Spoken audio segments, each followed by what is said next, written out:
by the way, the police launched an application to set it aside and they lost. Okay. So the reality, and let me explain to you why they lost, Chairman. They lost because they weren't able to prove that their conduct was lawful. So you cannot have police deciding, let's punish this guy by arresting him on a Friday afternoon and keeping him until Monday. And while we keep him, we'll hide him somewhere. No, that's what the apartheid police were doing. The son of the late former president of Zimbabwe, Robert Mugabe, and co-accused will be back in the Alexander Magistrate Court in Johannesburg, South Africa on Wednesday next week. Bellarmine Mugabe and his co-accused were supposed to apply for bail earlier today, but their matter was postponed because of lack of electricity. They are charged with attempted murder, defeating the ends of justice, possession of a firearm, and contravening the Immigration Act. Mugabe's legal representative, Thami Ngubeni, explains. It's quite disappointing. As I stated on Tuesday, we've been ready to proceed. We've been ready to proceed as far back as Monday last week. But of course, we understand these things are out of our hands. We had spoken to the prosecution with regards to the procession of this matter, and it seems that at this stage we will be back in court on Wednesday next week. We hope that, of course, the electricity will be restored at that point. Lastly, Sri Lanka says Iran has asked it to assist to repatriate the bodies of 87 sailors killed when a U.S. submarine bombed an Iranian warship close to Sri Lanka yesterday. A second Iranian ship is now heading towards the island's territorial waters. The BBC's Charles Haviland reports. The bodies of the Iranian crew are being held in a hospital in Galle in southern Sri Lanka, where 32 other sailors who survived the attack are being treated. Tehran has condemned the U.S. for the sinking. The Iranian Foreign Minister Abbas Araghchi called it an atrocity that America would regret committing. In total, at least 140 Iranian sailors are presumed to have been killed. Sri Lanka says a second Iranian ship is heading towards its territorial waters, and it is considering how to protect those on board.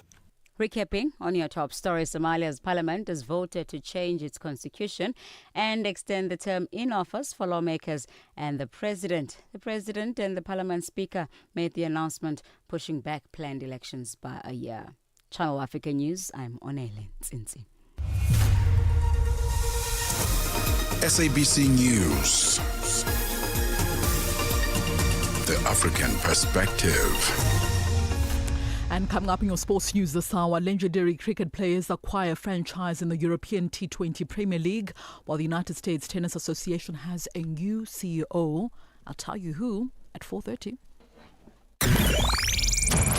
Business, trade, and investment opportunities that put the continent first. Africa in Business with Thami Ngubeni.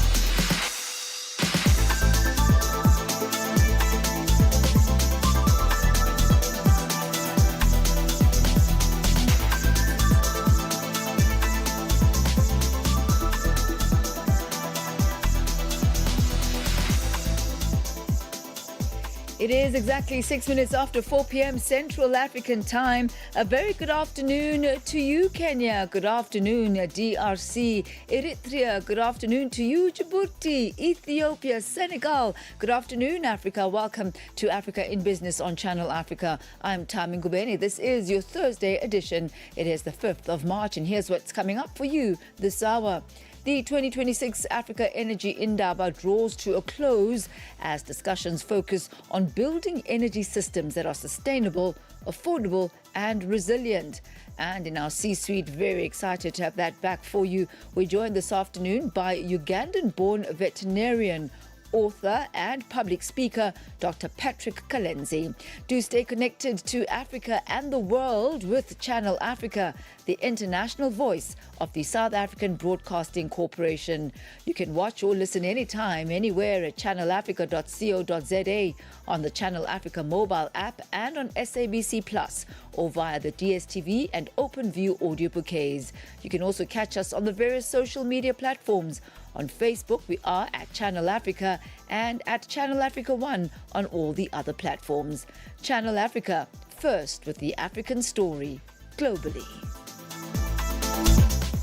60 years of Channel Africa, your trusted voice, your African perspective. Into Stay ahead with Africa in Business, where Thami Ngubeni unpacks your go-to source for Africa's economic trends and development. We start off with a focus on the 2026 Africa Energy Indaba, which enters its final day in Cape Town, South Africa, with discussions continuing to focus on building energy systems that are sustainable, affordable and resilient, while ensuring the energy transition creates meaningful jobs and economic opportunities for communities across the continent.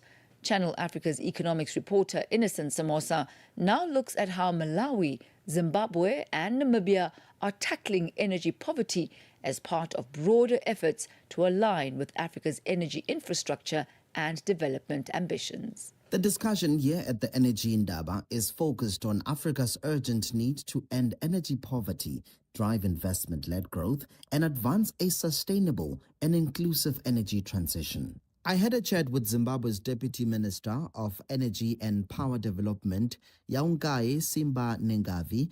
I began by asking her, with energy access still uneven across the continent, what concrete steps is Zimbabwe taking to address energy poverty in the country? Here's what she had to say. In terms of policy, because I'm coming in from the government side, Yes. we are actually doing quite a lot to make sure that we bridge the energy gap between rural areas and urban areas.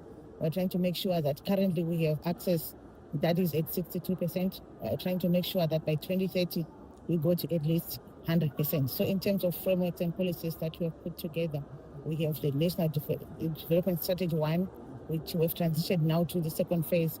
And this is aimed at making sure that every household has electricity. Simba Negavi also took some time to outline some of the key obstacles the country faces in expanding energy access. I would say the challenges that we have right now in Zimbabwe in terms of electricity is finance. Because first we want to make sure that we improve our generation capacity. And for us to be able to do this, we need funding. We also need to improve our transmission systems, improve our grid systems, so that we can be able to distribute the energy that we are currently generating. But at the same time, also be able to transmit energy coming in from other countries such as South Africa, such as Botswana. How is Africa addressing the skills gap needed to implement and maintain new energy technologies? Is the continent making steps in the right direction? Dr. Idris Elombo represents Namibia Energy Institute, NUST Namibia. Well, if it's a question of making steps in the right direction, the answer is yes. And I think it's a good realization that we've come to as a region, and for me particularly, being Namibian, we have really come to realize that there are skills gaps in specific sectors of the energy landscape, particularly the emerging different energy vectors, green hydrogen and even in the context of a just energy transition, we're also talking of developing our oil and gas, which in Namibia, it's a very nascent field. So we have to start to make progress. Meanwhile, Malawi says it's doing something about the energy shortage in the country. Maxwell Biwi is the Malawi Consulate General in Johannesburg, South Africa. Malawi is actually making good strides towards energy area. Our installed capacity at the moment, we're talking about 550 megawatts, and that includes almost 100 megawatts from solar. And as a country, we are doing everything possible to make sure that we drive towards 750 megawatts by 2030. Like many delegates here, Biwi underscores the importance of private-public partnerships. We are working very closely with the private sector, and the government is offering quite a number of incentives to the private sector to make sure that we have huge investment in different areas like hydro and green energy. So just to talk about maybe three areas where government is supporting the private sector, it's where we are offering some tax holidays to investors that come to invest into the energy space. For Channel Africa News, I'm Innocent Samosa at the 2026 Energy Indaba, Cape Town, South Africa. Using Scholar Transport comes with responsibilities. Every learner has a role to play in keeping themselves, their friends, and the driver safe. Stay seated and behave responsibly. Avoid shouting, pushing, standing, or moving around inside the vehicle at any time. Think safety first. Remember that safety starts before the journey begins and continues until you are safely off the road. Good behavior saves lives. Your actions matter. Issued by the National Department of Transport. Connecting Africa to the world. Africa in Business with Thami Ngubeni brings you the latest insights on Africa's economy. It is 13 minutes after 4 p.m. Central African Time. The Health Tax Alliance in South Africa held a one-day symposium whose aim was to unpack whether health taxes can be deliberately designed and used to support integrated district-level primary healthcare in a transitioning health system. It also examined the burden facing South Africa's health system and the economic case for prioritizing prevention and early management. Sesi Sekhalo attended the symposium and has more on this story. The discussions in the symposium also centered around why conditions like cancer should increasingly be treated as district-level priorities and how early investment shape long-term outcomes.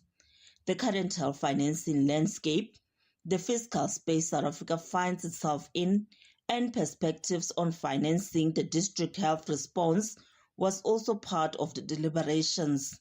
The convener of the Health Tax Alliance, the Rural Health Advocacy Project, explains why they convened the event. The executive director of the organization, Russell Ransbeck, explains further. In this regard, we thought that health taxes or taxes on harmful products like tobacco, alcohol, and sugar-sweetened beverages presents an immediate opportunity to raise additional revenue, while at the same time contributing to reshaping how we deliver services. Right? So the goal of the seminar today was less about health taxes, but more to focus on some of the challenges that we're facing in the system and how we work together to redefining the system to respond to the needs that people experience every day. Be that access to improved reproductive health services, be that starting to channel against non-communicable diseases, and also to deal with issues like trauma and violence. So the presentations were all geared around that to give us a sense of what is the need, right? And the need is immense, and especially in the current environment where our national public system is being severely constrained by funding, management, and a big push on inefficiencies. Right, but now our job is to really get to a point of addressing the deficiencies. We have to think about how we deliver services. The Networking HIV and AIDS Community of Southern Africa's presentation was based on investing in community health systems. They say the work done by communities and civil society organizations is important in spreading the word on promoting good health and also on the promotion of communicable diseases and early detection of diseases like TB. The executive director of the organization, Mohammed Mutala, had this to say on the discussion around health taxes. In our country, we have a thing called the sin tax. Actually, it's a health tax. This is a tax on alcohol, on cigarettes, and on sugary sweet beverages. These things cause disease. So we tax that. And the reason we tax that is we think that if you made them more expensive, people will consume less of them. So that's one part of the story. The other part is where do we use that money? And the link between taxing the dangerous things and using that money in the health system is not yet clear in the way in which financing is organized at the moment. Rashad Amra from the Public Economy Project, Southern Center for Inequality Studies at Wits University, focused on understanding the fiscal space that South Africa finds itself in. He elaborates on his topic. The country is confronted by many health challenges. Historically, HIV was our biggest issue. It still is a big concern for us right now. But we also have issues concerning diabetes, other comorbidities, cancer. South Africa has been responding to the stop order issued last year by the US president, where America stopped funding South Africa's HIV provision through USAID and the PEPFAR program. So they're having many challenges confronting the health sector in South Africa. At the same time, we also have major funding constraints emanating from South Africa pursuing debt stabilization. The Minister of Finance last week, Wednesday, presented his budget, and in his budget, health spending was expected to grow by 4.2% in the current year, which is faster than other key spending areas. However, the demands on the health system continue. We still have major shortages in terms of employment of key health cadres, and the price of pharmaceuticals and other drugs continues to increase. The Rural Health Advocacy Project mentioned that the discussion did not end on Wednesday, but the work will continue, that they will be commissioning a series of studies that build on the work that was delivered in the symposium. For Channel Africa, I'm Sisi Sekhalo in Johannesburg, South Africa. The voice of the continent, now online, with all your sports fixtures, lifestyle, and more. Africa, voici Abedi. Oui, c'est moi. Abedi est un passionné de musique dans l'âme. Il a un goût pour toutes sortes de musique et passe ses journées à écouter Channel Africa. J'aime beaucoup la musique africaine. Ok. Devinez quoi? Channel Africa veut aider Abedi et les mélomanes du monde entier à découvrir encore plus de musique incroyable.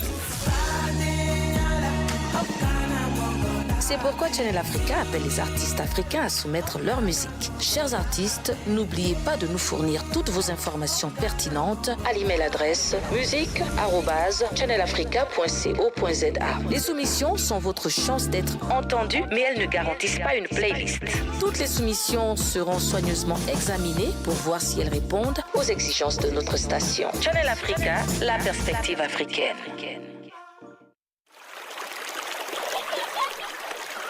Across Africa, communities rise with the promise of clean water and clean sanitation.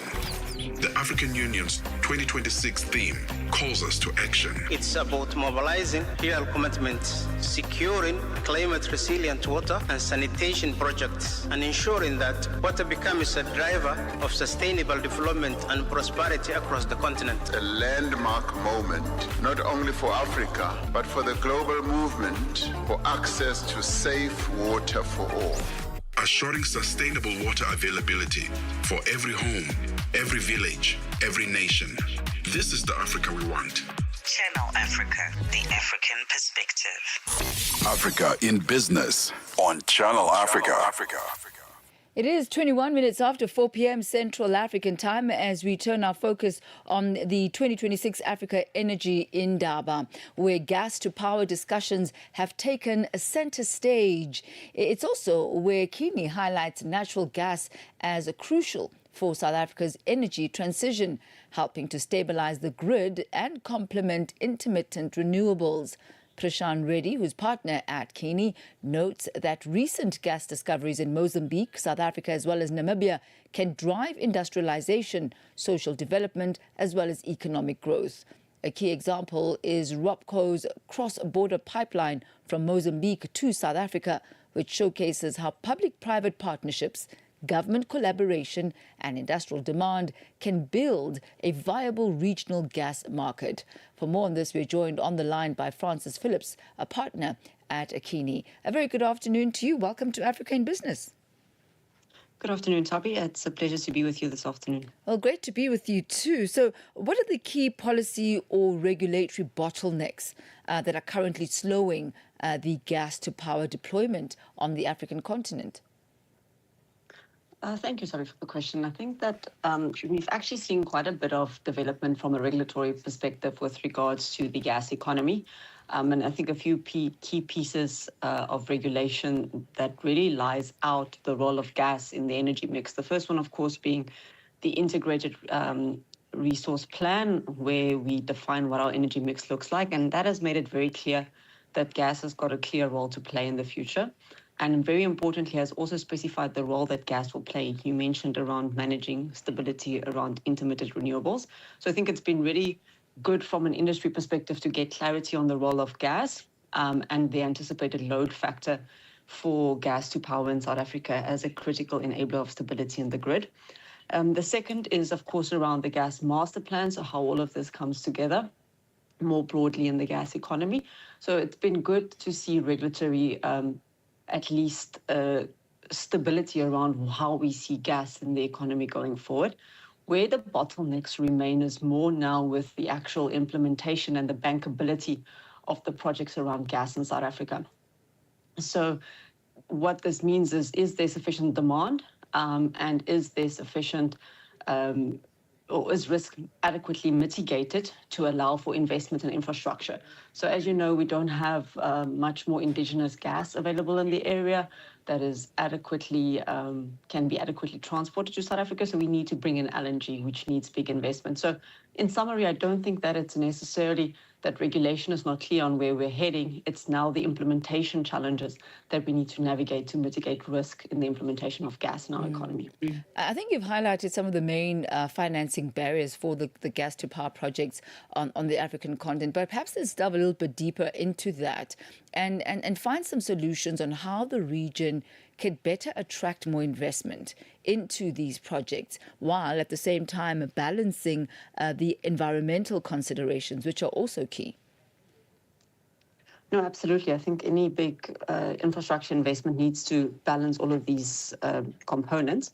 If we start with the financing or the bankability of the project, I think the bankability goes around the funders' comfort with funding the specific infrastructure development, and that comes back to risk. So do you have guaranteed offtake as one of the biggest considerations with regards to managing risk on the infrastructure development side? And I think in South Africa, we've seen the REAP program that has been successfully implemented, where government was that key off-taker in the form of Eskom. The same is envisioned from a gas perspective. So there is clearly gas to power as a critical demand anchor for investment in gas infrastructure. But there is, of course, as a country with financial fiscal constraints, concern about the risk with the specific government being the demand off-taker. So a lot of work's being done around guarantees to ensure that the risk to financiers is mitigated in the off-take of gas. But so I think there is... No, please go ahead, ma'am. No, I just want to say, so I think that we are making some progress with regards to a demand aggregation, but there is still the fundability and the investment grade of the country, which I think needs to be mitigated in bringing gas to power to life. Let's take a look at a milestone that has been reached by ROPCO, the Republic of Mozambique's pipeline investment company. They're marking 25 years. And over the past 2 decades, what would you identify perhaps as the most significant milestone moments in Southern Africa's gas industry? I think ROPCO is a great example of how, you said it in your opening remarks, private and public sector collaboration should work. So we were at a stage where there was clearly a need for gas in the South African context, and there was clearly supply in the Mozambican context. But we needed players around the table to come together and make a project bankable. And this started, I think, the first significant milestone with the agreement between South Africa and Mozambique to partner and give the concession and access between South Africa and Mozambique to bring that gas into the local economy. So that's a government-to-government agreement that really did pave the way for this critical piece of infrastructure. But then the second key of collaboration was the private sector and the public sector, where Sasol, as the key off-taker, anchored that demand that allowed the investment in the pipeline. So I think, you know, if we take learnings from this into the current environment where we find ourselves in gas to power, that coordination and that partnership between, firstly, the governments, the one that has the molecule, the one that needs the molecule, but also the private sector and the public sector is critical in moving us forward. And that's the crossroads, I think, at which we find ourselves at the moment in the gas to power sector as well, is government has a critical role to play. to ensure infrastructure development takes place, but then equally private sector has a critical role to play as a secondary off-taker, but also an investor in infrastructure. Are there any, sizable moves and action steps that have come out of the 2026 Africa Energy Indaba over and above, the conferencing, the deliberations, the discussions? What are the next steps forward? So I think definitely a big theme around better coordination and clarity around roles in driving infrastructure development. I think all parties are equally eager to move this forward, but it will require collaboration with the sole intent of sharing risk. We are not in an economy where the risk can solely be absorbed by the government or solely by private sector. There needs to be a fair and equal allocation of risk that ultimately drives us forward to a more secure energy sector and ultimately economic growth. So I think that the key takeaway this year is, yes, we've got the pieces of the puzzle. There is technical capability, there is demand, there is potential supply. But if we're going to get the infrastructure in place, we need to see how we manage, especially this initial risk as you start up or restart the gas economy. And I think that's the big takeaway is, there's no single player that's going to solve this. It needs to be a collaborative effort. This is the Africa Energy Indaba, so clearly a focus on Africa as well. Who are some of the global stakeholders, within the value chain that formed part of this Indaba this year? So like you mentioned, there's an African-focused development exercise. So there's been a lot of the local governments present from the SADC region, but also the broader continent, which is good from a collaboration and integration perspective.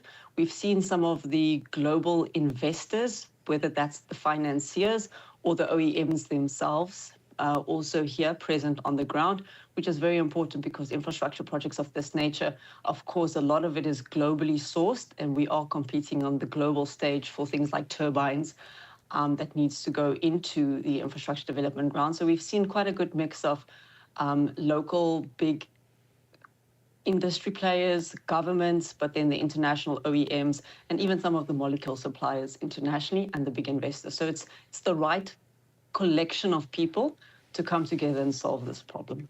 Francis Phillips, a pleasure speaking with you. Thank you so much for a really great summary of the gas to power discussions taking place at the 2026 Africa Energy Indaba. Thank you for your time, ma'am. Thank you. Thank you. She is partner at Kini, and she takes us to exactly 4:30 p.m. as we head over now to the markets desk, where Chanduko Ligege is standing by with your latest market indicators. Business News on Channel Africa. The African Perspective. Thank you, Thami. Good afternoon. $1 is trading at 16 Rand 42 in South Africa, Botswana 13.25, Namibia 16 Namibian dollars 42, Zambia 19 kwacha 12. Kenya, the dollar is 128 shilling 18, Ethiopia 155 big 36, Uganda 3,000 shilling 684, Tanzania 2,000 shilling 562. $1 in Nigeria is 1,379 naira. Egypt 50 Egyptian pound 02, Tunisia 2 dinar 90, Algeria 129 dinar 94, Morocco 90 rand 21. In Angola, the dollar is at 912 kwanza. The Congolese franc is 2,242. Looking at commodities, gold is at $5,125. Platinum at $2,150 per ounce. The price of Brent crude oil at $83.30 a barrel. For any story you'd like to share with us, please send us an email to newsroom@channelafrica.co.za, or you can call us on +27 11 714 4459. For Channel Africa Business, I am Chanduko Ligege. Business News on Channel Africa. The African Perspective. And from the sporting desk, for the latest from the business of sport, here is Musibudi Makura. Sports on Channel Africa. The African Perspective. Thank you so much, Thami. A very good afternoon from the Sports Desk. Well, legendary former India players Rahul Dravid as well as Rachindran Ashwan are among the latest investors to acquire a franchise in the European T20 Premier League. Now, BBC Sport understands the pair are part of the Indian consortium who have agreed to deal to buy the Glasgow-based franchise in the 6-team tournament that is taking place in the European summer. Now, the ETPL are also poised to sell the second Dutch franchise based in Rotterdam to a group of South African investors fronted by ex-Proteas players Faf du Plessis, Hendrik Klaassen as well as Jonty Rhodes. It's anticipated that the two franchises will be officially announced at an event later on this month. Now, those deals follows the sale of EPTL franchises in Amsterdam, Belfast as well as Edinburgh to investors from Australia, New Zealand in January of this year. So the only EPTL City franchise yet to be sold is the one based out of Dublin, although BBC Sport has been told that there has been interest from a variety of different parties, including owners of at least 2 teams in the 100.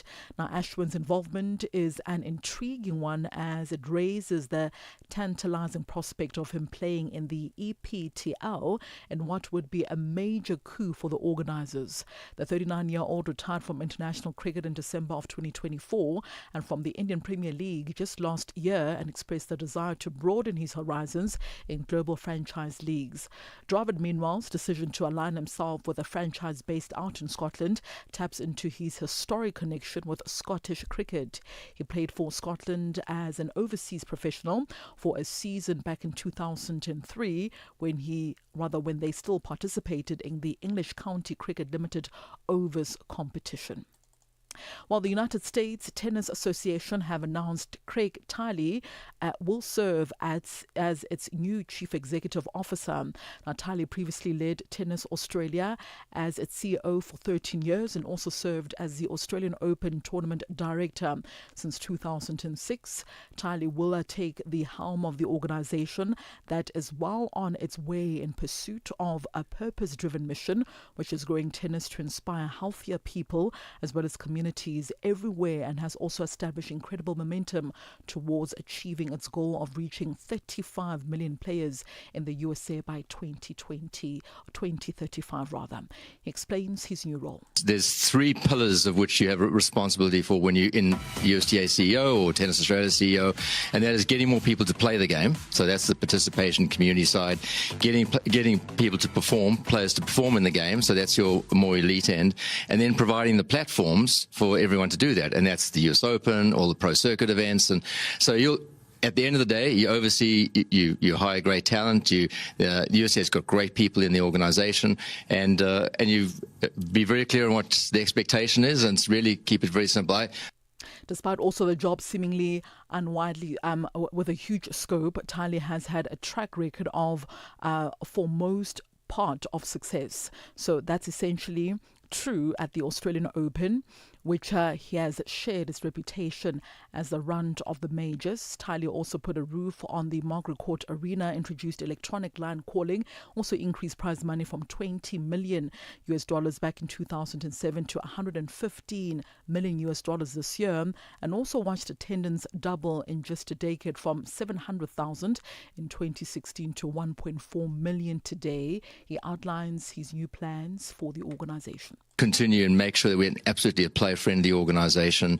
And, you know, if you look at it on the participation side, over 27 million people playing tennis regularly now in the US. And I think that's magnificent. That number grows. The target's to hit 35 million by 2035. That's a big ask, but there's a way forward to get to that point. And everyone working together to do that, keeping the politics out of it and focus on getting people to pick up a racket and play. And then from a player perspective, I want the players, every professional player, to feel incredibly proud about the organisation that puts on the platforms and puts on the services for them, and so we're going to become a very customer-focused, player-focused organisation moving forward. And finally, Betway will become official sponsors for Formula One's as a betting operator in a multi-year deal announced by the sport earlier today ahead of the season opening Australian Grand Prix competition. Now, the Malta-headquartered online betting brand as part of the Super Group, a holding company that also includes online casino Spin. Liberty Media-owned Formula One said the deal would span Europe, the Middle East, as well as Africa region, as well as Canada and Mexico, and represented the first of its kind in Formula One betting market. Formula One said the partnership will also build on AT Sports data expertise as the official betting data supplier, also providing real-time predictive analytics from Formula One's data banks, as well as creating data as well as prized goods. Fans will also be able to place in-play bets on drive as well as team strategies, including safety car occurrences as well as pit stops. The 24-race season gets underway this weekend in Melbourne, with the starting grid expanded to 11 teams following the arrival of Cadillac, and with major changes to the engine as well as regulations. That concludes your sports news this hour. For any sports stories you'd like to share with us, our email address is newsroom@channelafrica.co.za, or call us. The newsroom line is +27 11714 4459. For Channel Africa Sport, I am Musibudi Makura. Sports on Channel Africa. The African perspective. Channel Africa is evolving, and so are you. Stay connected wherever you are with our brand new website and mobile app. Stream your favorite shows, catch up on African news, culture, and conversations, all at your fingertips. Africa is just a tap away.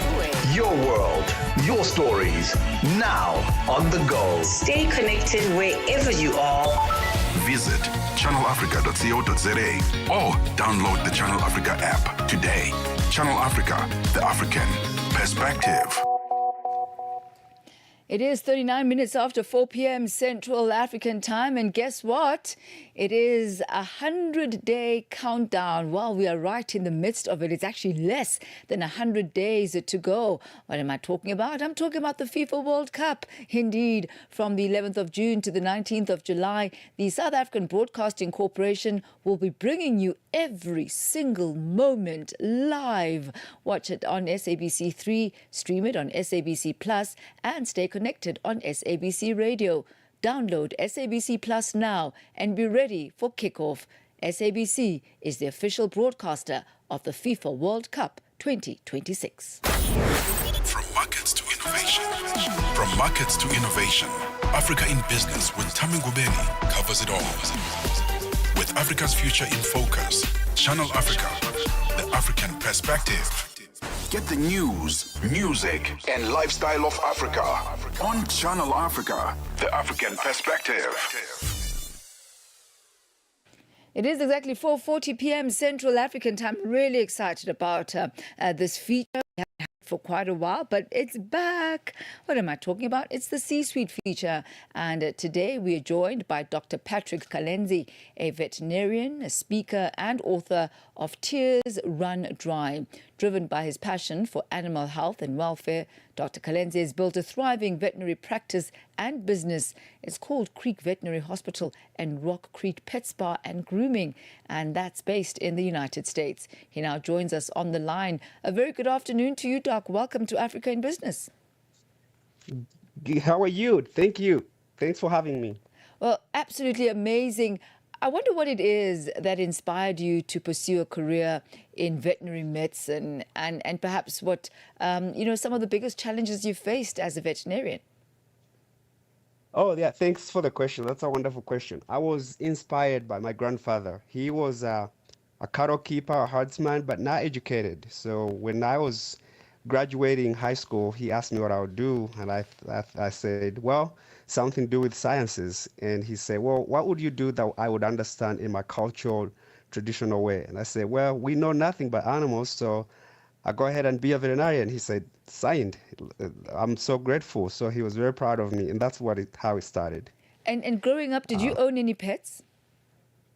Yes, we were servants. We used to take care of other people's cows, but we always had dogs that used to take care to be with us. So I had a pet. I had several One was Nyabwangu, the other one was Rover, and those were my friends. Oh, absolutely amazing. So you've always had a really soft spot for animals, apart from the ones that you were taking care of for other people, but your very own as well.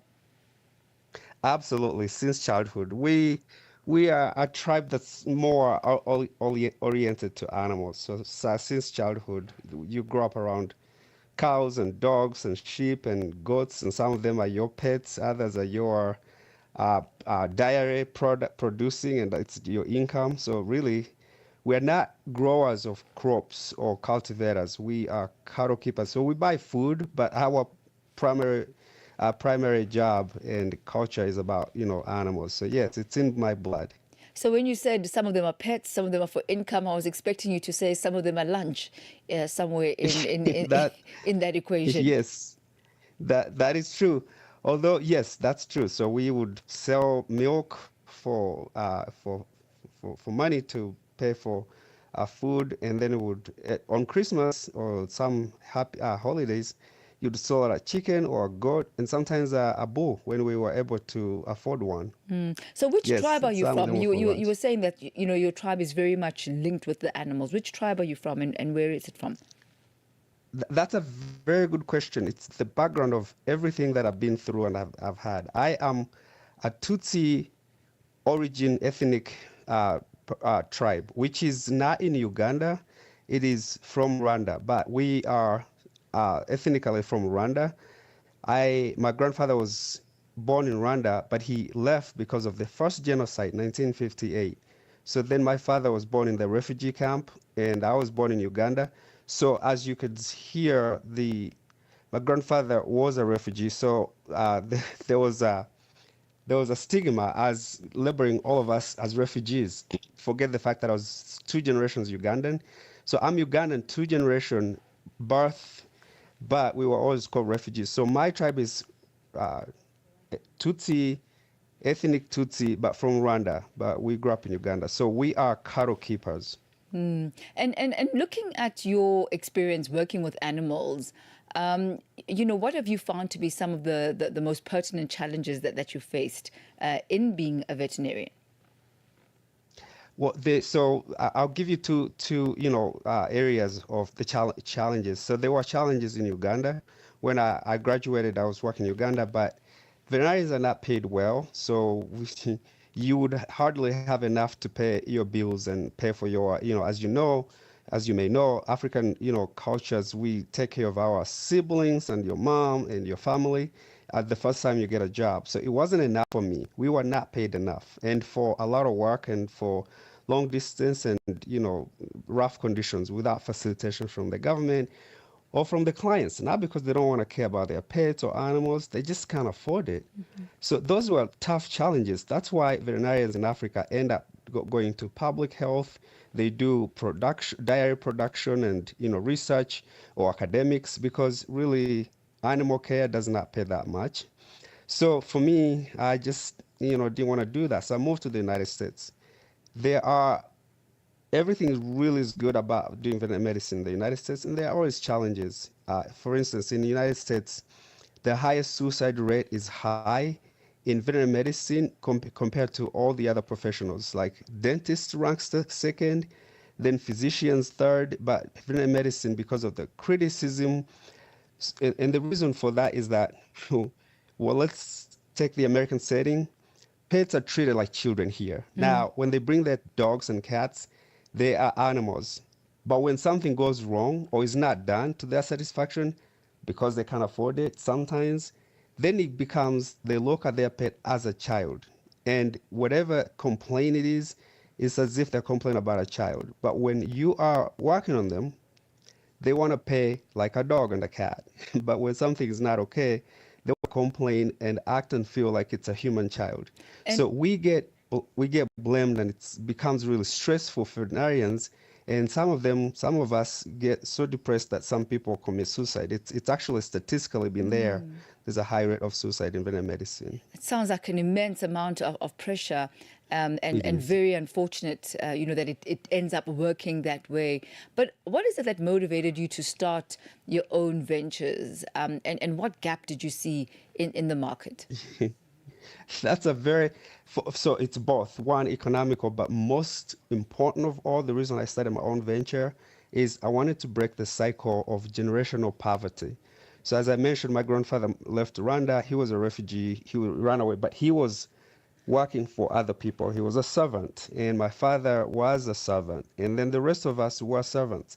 For several generations, we never owned anything. We never, worked for ourselves. So I wanted, one, to break the cycle of poverty, and I wanted to own a business, then hire employees, and then treat them the way I would have wanted my father and grandfather to be treated. The second is I wanted to be wealthy, and I am wealthy, because when you break that poverty line, you start seeing things differently. You start not seeing yourself as an employee, you start seeing yourself as an employer, owner, then you think wider. So it was to break the generational poverty that was a curse in our family. I mean, you've got a lot to share, and you've put all of that in the book that you've written, where you share some of your personal experiences as well as your professional journey. But what advice would you give to young professionals who want to turn their expertise into successful businesses? You've had to pivot from a technical career into a business mind. All I tell young people, and there's no age limit. You could become successful at 19, 18. You could become successful at 55 or 70. There's no age limit. What I advise them, and I do these public talks now, that I've been very, very proud of doing, and that's what I've been inspiring people. You do not need a lot of capital, a lot of starting finance help. You just need your mindset to switch. You need to know, I can do this. I can get just little resources and start small. I don't even need resources sometimes. You just have to change your mind and say, I want to start working small. But here's the trick. You don't just go and open up a shop. You don't just go and open up a veterinary hospital. You have to build a clientele or customer or your network in your area or business people to fund you or to support you or to buy your product. So while you are getting your things and thoughts together, humble yourself, do menial dirty jobs to build some finances, some capital, and then the community and the network. You will not go wrong. That's absolutely. what I would say. Absolutely sage advice, and wishing you all of your best as you crisscross around the country and perhaps even around the globe, sharing your personal story and inspiring those who want to get into business. I like that. The fact that it's not money that you need. Thank you. The biggest resource is that switch of the mindset. Thank you, Dr. Kalenzi. It is. Thank you so much. I appreciate everything you guys do. It was an absolute pleasure. Appreciate you. That's Dr. Patrick Kalenzi. He's a veterinarian, a speaker, and author of Tears Run Dry. When it comes to world-class exhibitions and event solutions, one name leads the way: GL Events South Africa. From concept to completion, we transform ideas into exceptional experiences, delivering seamless events for conferences, exhibitions, business functions, and more. With global expertise and local insight, we provide innovative, sustainable, and turnkey event solutions you can trust. Partner with the industry leader. Partner with GL Events South Africa. Visit gl-events.co.za. Using Scholar Transport comes with responsibilities. Every learner has a role to play in keeping themselves, their friends, and the driver safe. Board safely, enter the vehicle calmly, sit properly, and fasten your seatbelt at all times. Wait for a complete stop. Only enter or exit the vehicle once it has come to a full stop and move away from the road in an orderly and safe manner. Respect the driver. Do not distract the driver while the vehicle is in motion. The driver's full attention is needed to keep everyone safe. Good behavior saves lives. Your actions matter. Issued by the National Department of Transport. Africa means business. Tune into Africa in Business with Thami Ngubeni for the future of the African economy. Channel Africa, the African perspective. It is exactly 4:51 Central African time as we make way for Vue d'Afrique in a few minutes' time. And I was saying to Joelle that she has to stop this. She literally has to stop this. If you're watching, we're both wearing... And what did I say to you? What time did you wear this? You see? So who has to stop? So it depends. Today, we're both wearing leopard print and we in, beige, brownish, black colors. Yesterday, we were all in black and white. Yes, black and white. And look, there's no memo going out on Channel Africa as to what the dress code is. But I guess it's that syncing that's in place. Well, let's think as far as what you've got in store for us this afternoon. Thank you, Thami. Bonjour à tous les auditeurs de Channel Africa sur Vue d'Afrique. Tout à l'heure, il sera question de la levée de boucliers au Sénégal après l'adoption mardi par l'Assemblée nationale du projet de loi créant le Conseil national de régulation des médias. Et on parlera aussi du Bénin. Quel avenir pour les démocrates après la démission de l'ancien président Boni Yayi de ses fonctions du président du parti. Et en deuxième partie, c'est le football, les sports avec Jolino Sungu. Merci de rester connecté. Merci, Thami. Merci beaucoup. That's Joelle coming up at the top of the hour. Africa in Business. Africa in Business delivers key insights and real-time updates on Africa's growing markets with Thami Ngubeni. The African Perspective on Channel Africa. Channel Africa. Trade enabling infrastructure across African markets is showing broad improvement, while business confidence and macroeconomic stability are strengthening across the continent. This is according to the 5th edition of the Standard Bank Africa Trade Barometer, which covers 10 African markets. Thami Ngubeni has more. The 5th edition of the survey, which covers Angola, Ghana, Kenya, Mozambique, Namibia, Nigeria, South Africa, Tanzania, Uganda, and Zambia, found that firms are reporting improvements across all major infrastructure categories for the first time since the barometer's launch in 2022. Philip Mayberg, head of trade for business at Standard Bank, says 70% of respondents surveyed in the barometer are small, medium enterprises. It's a barometer that we launched initially in 2022, and it's come on leaps and bounds since that first data set. We now have an incredibly rich data set, not just combining the quantitative element of data points from the likes of the World Bank and the IMF that covers the macroeconomic component, but very, very importantly, what businesses on the continent are saying. So we surveyed 2,218 businesses in this issue across 10 sub-Saharan African markets, which represents nearly 70% of sub-Saharan Africa's GDP. 70% of these respondents are SMEs. And this is important because it really allows us to understand what small businesses on the continent are saying as it relates to trade, and which means it's very different often in some of the trends that we're picking up and some of the observations that people might see. The barometer also included the African Continental Free Trade Area, or AFCFTA, a significant trade agreement aimed at enhancing economic integration across Africa, which Mayberg says the SMEs surveyed understand the vision of this trading pact. Yes, so the AFCFTA is definitely a theme that we cover in this barometer, directly and indirectly, and I'll start with the indirect piece because it's really important. We all know that infrastructure is a real enabler for trade, and historically has acted more as a constraint than an enabler to trade as it relates to intra-Africa trade. The barometer is showing us businesses on the continent are saying infrastructure is improving across the board, whether it's road, rail, air, port. All infrastructure and these elements are improving. 7 out of 10 markets, in fact, cited an increase in infrastructure across the board, which is hugely encouraging.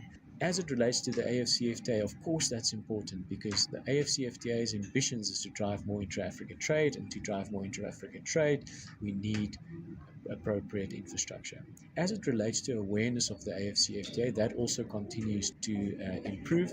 At this point in time, 50% of our respondents were firmly aware of what the AFCFTA is, what the vision is, what they're trying to achieve. In regard to climate change, Mayberg says the respondents have admitted that severe weather has had a negative impact on their businesses. Climate change is certainly a theme that came through in the barometer. We found that 38% of firms, in fact, said that they observed a change in behavior of their clients due to climate change. 32% cited loss of productivity due to climate change. 23% of surveyed businesses cited physical damage to assets or a supply chain. So it is a real risk, it is a real challenge that businesses are dealing with. Commenting on the impact of wars happening outside the African continent as the world observes the unfolding war between Iran, Israel, and the United States, head of business and commercial banking for Africa regions and offshore at Standard Bank Group, Andrew Mashanda, says it's an opportunity for the continent to reposition itself. But unfortunately, these wars that are taking place have a huge impact on our planning, our thinking, and to a great extent, I believe, create an opportunity for us to rethink our positioning, rethink the way we look at ourselves. Mashanda further says the building of roads within the continent creates an economy driven by SMEs. But some people might say, oh, but why are we spending so much money in infrastructure? I will tell you why. The real case for infrastructure for us is, I travel a lot across the continent. When you build the road in Africa, you create an economy. And that economy that's created along the sides of that road is done by small to medium-sized enterprises. And in most cases, it's young people and women that are actually driving that growth. And you see this picture everywhere. You can see a bush today, a road tomorrow, and a thriving economy the year after. That's the power of the entrepreneurial spirit you have on the African continent. For Channel Africa News, I am Thami Ngubeni in Johannesburg. Conversations are happening, and Channel Africa is at the heart of them. We tell the African story with clarity, pride, and purpose, reaching audiences that matter to your brand. Partner with us and connect your business with listeners across borders in multiple languages and markets. For partnership opportunities, sponsorship, or sales, email us at partnership@channelafrica.co.za. Channel Africa, the African perspective. African enterprise meets global opportunity. Africa in Business on Channel Africa. And that's how we come to the end of this Thursday edition of Africa in Business as we make way for Vue d'Afrique and Les Joël. Restez connectés.